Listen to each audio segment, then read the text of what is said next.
ശാന്തപ്പം വാ, കേറിയിരിക്കും. അയ്യോ, ഞാൻ ഇരിക്കാമെന്നല്ല. എടോ, മുറ്റത്ത് നിന്ന് സംസാരിക്കാതെ അകത്തേക്ക് വാ. ഓ, മാർഗി. അതെ, അകത്ത് ശാന്തപ്പം മുതലാളിക്ക് എന്തോ പുതിയ കണ്ടന്റ് കിട്ടിയിട്ടുണ്ട്. അതാ ഇങ്ങനെ ഫുൾ ചാർജ് ആയിട്ട് ഇവിടെ വന്നിരിക്കണേ. നിന്റെ കവലപ്രസംഗേ എന്റെ അടുത്ത് വേണ്ട. വായ തുന്നിക്കെട്ടിക്കളയും ഞാൻ. ബാലമാഷേ, ഞാൻ ഈ മുറ്റത്ത് നിന്ന് സംസാരിച്ച തന്റെ മാന ഇടിഞ്ഞു വീഴുവോ? നാണോ ഇല്ലയോടോ തനിക്ക്? കല്യാണം കഴിഞ്ഞ പന്തല് മുഴുവൻ അഴിച്ചു മാറ്റുന്നതിന് മുമ്പേ എന്റെ മോളെ തെരുവിൽ തുണിക്കച്ചവടത്തിന് വിട്ടിരിക്കുന്നു.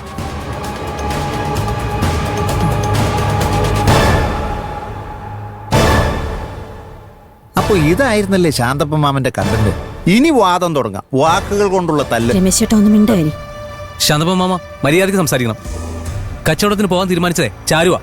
അല്ലേ, ഇതാര്? നീ മാത്രം മിണ്ടരുത്. മാലയും കഴുത്തോ ഇട്ടുന്ന പെണ്ണിനെ ജീവിതം കൊടുക്കാൻ വേണ്ടി ഇറങ്ങിയിരിക്കുന്നു. എന്റെ മോളിപ്പോ വീണ്ടും തെരുവിലേക്ക് ഇറങ്ങേണ്ടി വന്നത് നീ ഒറ്റൊരുത്തൻ കാരണമാ. എന്താ പറഞ്ഞ? പിന്നെ ആകാശേ, വേണ്ട. ശാന്തപ്പം മുതലാളിക്ക് എന്തോ പറയാനുണ്ട്, പറയട്ടെ. എടാ മാഷേ, എന്റെ മോള് പൊരുവയിലത്ത് നിന്ന് തുണിക്കച്ചവടം നടത്തിക്കൊണ്ടിരിക്കുക. അത് കണ്ടിട്ടേ എനിക്ക് സഹിക്കാൻ പറ്റില്ല. ഇതിനായിരുന്നു താൻ അവളെ ഇങ്ങോട്ട് കൊണ്ടുവന്നേ. കല്യാണം കഴിഞ്ഞ് 2-3 ദിവസത്തിൽ തന്നെ തന്റെ ഉദ്ദേശം എനിക്ക് മനസ്സിലായി. കള്ളും കുടിച്ച് വിവരമില്ലാതെ നടക്കുന്ന തന്നോടൊന്നും എനിക്കൊന്നും സംസാരിക്കാനില്ലടോ. ഉണ്ടാവില്ലടാ, സംസാരിക്കാൻ തനിക്കൊന്നും ഉണ്ടാവില്ല. പെങ്ങളുടെ മോളാണെന്ന് പറഞ്ഞ് കൊണ്ടു നടന്നല്ലേ അവളെ. എന്നിട്ടിപ്പോ എന്തായി?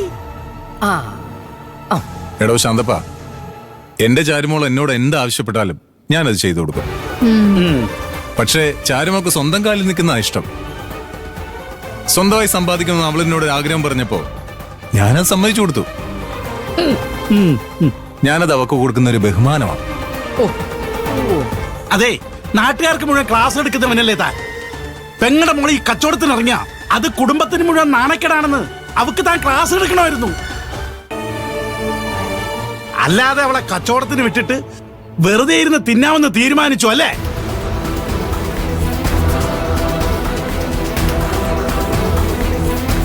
ഒരു ജോലിയുമില്ലാതെ തെക്കോടൊക്കെ കിടക്കുന്ന ഒരുത്തൻ ദേ നിൽക്കുന്നു, നാണം കെട്ടവൻ.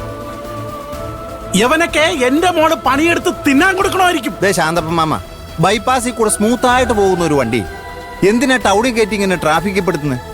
വന്ന് കേറിയത് എന്റെ നെഞ്ചത്തേക്കാണല്ലോ. നിങ്ങളൊന്നും മിണ്ടായിരിക്കുന്നുണ്ടോ? ശാന്തപ്പൻ മാമ, ചാരുവിനെ കുറിച്ച് സംസാരിക്കാൻ വന്നാണെങ്കിൽ അത് മാത്രം ഇവിടെ സംസാരിച്ചാ മതി. വെറുതെ എന്തിനാ എന്റെ രമേശ് ചേട്ടനെ പറ്റി സംസാരിക്കുന്നേ? ഇപ്പൊ ഞാൻ പറഞ്ഞതാണ് കുഴപ്പം.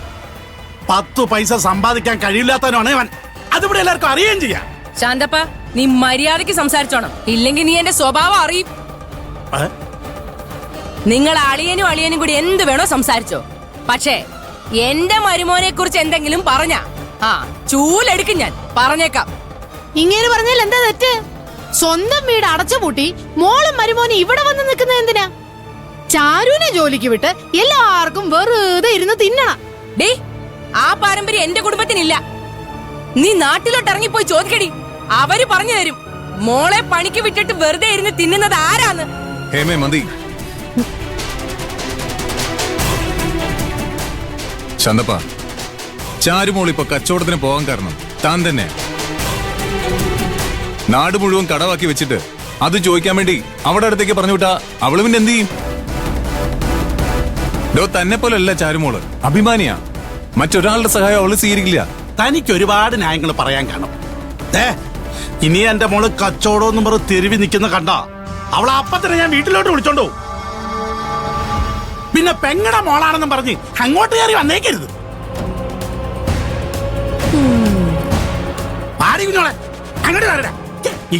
എന്റെ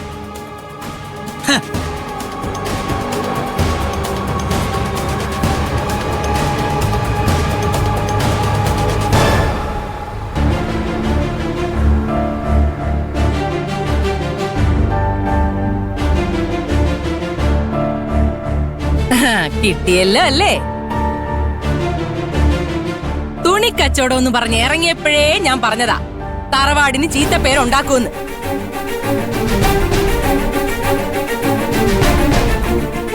അവള് കാരണം ഈ വീടിന് സ്വസ്ഥതയില്ല, സമാധാനമില്ല.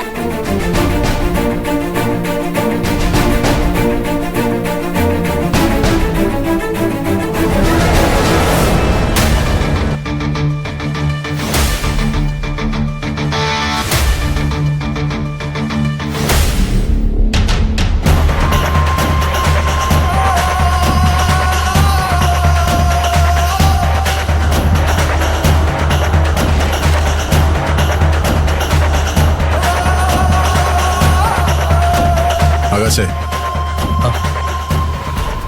ശാന്തപ്പനും കുഞ്ഞുമോളും ഇവിടെ വന്ന് സംസാരിച്ചതൊന്നും ചാരുമോൾ അറിയരുത്. പ്രത്യേകിച്ച് നിന്റെ അമ്മയോട് പറയണം. ദേ അമ്മാവാ, ഞാനായിട്ടൊന്നും പറയുന്നില്ല. പക്ഷേ പെട്ടെന്ന് എന്തെങ്കിലും എന്റെ വായേന്ന് വീഴുവോന്നൊരു പേടി. സത്യമേവ ജയതേന്നാണല്ലോ. രമേശ് ചേട്ടാ, വേണ്ട, ഒന്നും പറയണ്ട. ശാന്തപ്പന്റെ കുഞ്ഞുമോടെ വായിരിക്കുന്നതൊക്കെ കേട്ടല്ലോ അല്ലേ? ആ, അതങ്ങ് വരവ് വച്ചിട്ടേ നാണം കെട്ട് എല്ലാവരും ഇവിടെ അങ്ങിരുന്നോ. ഒന്നും മിണ്ടാതിരിക്കുന്നുണ്ടോ? എന്റെ വായാണല്ലോ അടപ്പിക്കാൻ പറ്റുന്നത്, നാട്ടുകാരെ വാ അടപ്പിക്കാൻ പറ്റില്ലല്ലോ.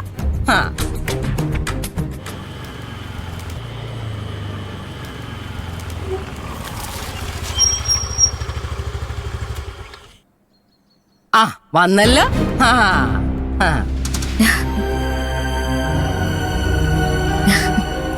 ബാലമാമേ, ഇന്നത്തെ കച്ചവടമൊക്കെ എങ്ങനെ ഉണ്ടായിരുന്നു മോളെ?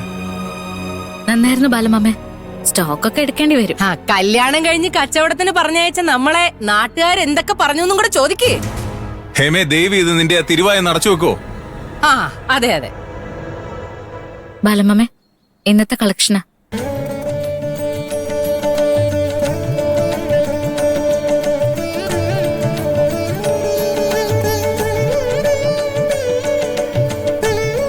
സന്തോഷം മോളെ. എടോ ഗോവിന്ദ, ചാരുമോള ഈ കുടുംബത്തിന്റെ ഐശ്വര്യം. ദാ, ഇത് മോള് തന്നെ വെച്ചോ. അമ്മയുടെ ഫോട്ടോയ്ക്ക് മുമ്പിൽ വെച്ച് പ്രാർത്ഥിക്കണം, എന്നിട്ട് പൂട്ടി വെച്ചോ. വേണ്ട ബാലമാമേ, ഇത് മാമന്റെ കയ്യിൽ തന്നെ ഇരിക്കട്ടെ. ആ വാങ്ങി വെക്കും മാഷേ. എന്നാലല്ലേ 100 രൂപ തന്നിട്ട് 1000 ആയിട്ട് തിരിച്ചു വാങ്ങിക്കാൻ പറ്റൂ.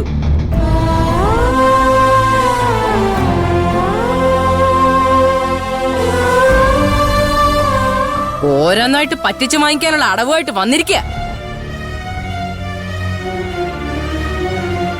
സ്വന്തമായി അധ്വാനിച്ച് ജീവിക്കാത്തവർക്ക് ഇതല്ല ഇതിന്റെ അപ്പുറം തോന്നും. ആ തോന്നും. മോളെ, നീ സമ്പാദിച്ചത് കുറച്ച് കാശാണെങ്കിലും അത് കോടി രൂപയ്ക്ക് തുല്യമാ. അതുകൊണ്ട് നീ തന്നെ വെച്ചോ മോളെ. ആ അത് വേണം. നീ തന്നെ കൊണ്ടുവെക്കണം മോളെ നിന്റെ കാശ്. നിന്റെ അച്ഛൻ ശാന്തപ്പനും കുഞ്ഞുമോളും വന്ന് വായി തോന്നിയത് പറയുന്നതൊക്കെ ഞങ്ങളും കൂട്ടിവെച്ചോളാം.